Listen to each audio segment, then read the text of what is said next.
2 days after coming out of Victoria's third lockdown and 2 days before the long-awaited vaccine rollout was due to begin, anti-vaccination protesters gathered at Melbourne's Faulkner Park. No forced vaccines! No forced vaccines! Police arrested 20 people, but 2 of them were not there to protest. They were simply doing their jobs. There was a Herald Sun reporter and a photographer who were covering a protest, who had their media accreditation displayed, were wearing masks, were covering it appropriately and in accordance with the Chief Health Officer's directions.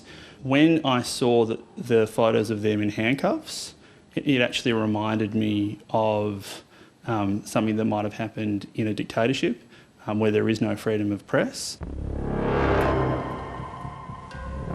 The Herald Sun complained, and the apologies from Victoria Police were swift.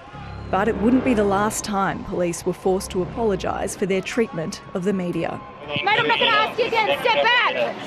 Step back. Media, go on the floor. As the vaccine rollout continued and Melbourne was locked down a 4th, 5th and 6th time, police and the media faced an increasingly hostile public. And the regular spectacle of protests, often in breach of public health orders.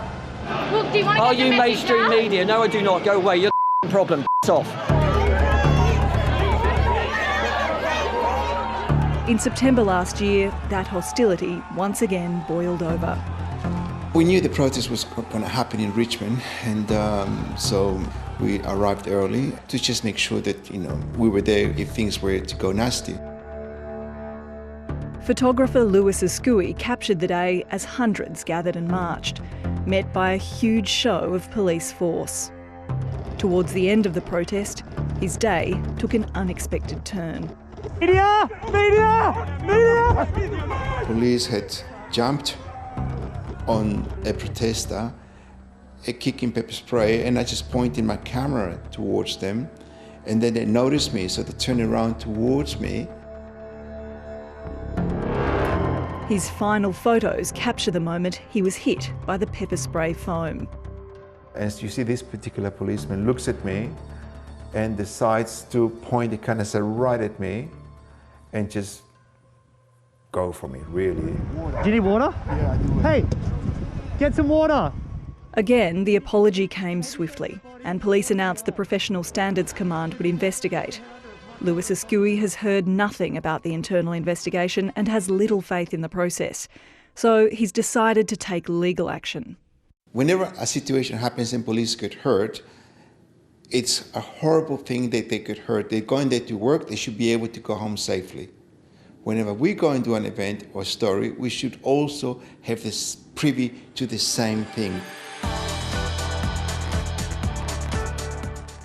In January, with its last lockdown behind it and vaccination rates high, Melbourne was enjoying a summer of freedom. Sports fans were gearing up for the Australian Open until its biggest drawcard sparked a media storm when he arrived unvaccinated. Tonight, Novak Djokovic in detention and fighting deportation. Reuters sport reporter Ian Ransom was covering the story. It was on that particular day that Djokovic had had his appeal granted to have his visa cancellation overturned. That meant he was effectively released from detention. Because there was massive interest, my editor posted us down to the lawyers' offices at the Rialto. The tennis star's fans also flocked to the scene, trying to catch a glimpse of their hero. When a car emerged which they thought might be carrying Djokovic, excitement spread through the crowd. I was there watching the scene from what I thought was a fairly safe distance, but one of the police officers turned around in my direction and sprayed pepper spray into both my eyes. It was a split second of, oh, I've been hit by something, and then this searing pain, like it was nothing like I've ever felt in my life. It was excruciating. It actually triggered a little bit of a panic attack at the time. Like my whole body just sort of shut down. I fell to my knees on the road and I was shaking, my heart was racing and I was screaming for water. Victoria Police was the first police force in the country to give its officers pepper spray in response to a spate of fatal police shootings of suspects in the late 80s and early 90s. A decade after its introduction, a report found officers were using the spray more than 200 times a month, and that use was creeping outside policy boundaries. Victoria Police wouldn't tell 7:30 how many times they've used pepper spray since the pandemic began, but they did confirm they're reviewing how police look after people once they've been pepper sprayed. A spokesperson said that officers always try to resolve incidents peacefully, and their guidelines say the spray should only be used in situations of real or imminent violence or serious physical confrontation. In these situations, there is no violence or imminent risk being posed to police whatsoever. You have two journalists very calmly trying to cover events, and so it's extraordinarily difficult to see how police could justify the use of pepper spray in these situations. Jeremy King is representing both men in planned legal action against Victoria Police.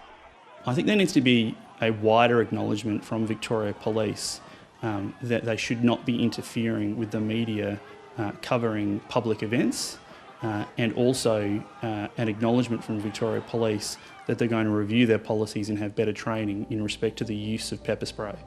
Victoria Police declined 7:30's request for an interview, but in a statement said it understood the important role the media played in covering public events and worked with the media union to address any concerns. They also revealed the Assistant Commissioner had reviewed Victoria Police's response to the September protest at which Lewis Ascui was pepper sprayed, and reported his findings to the state's anti-corruption watchdog, IBAC.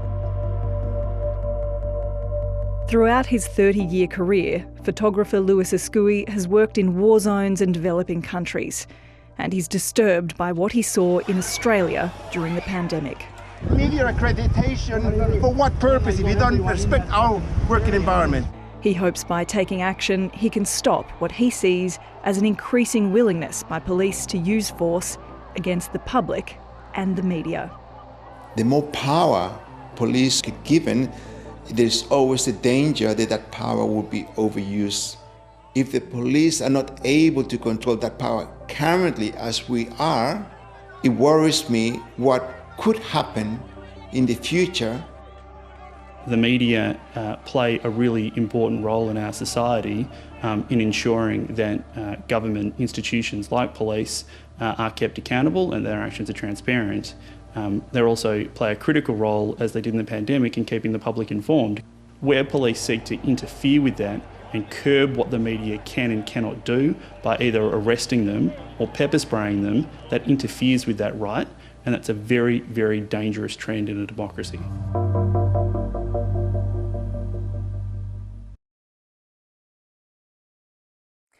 Hi, I'm Lee Sales. Thanks for watching this story. If you'd like to watch more of 7:30's stories, they are on the left of your screen.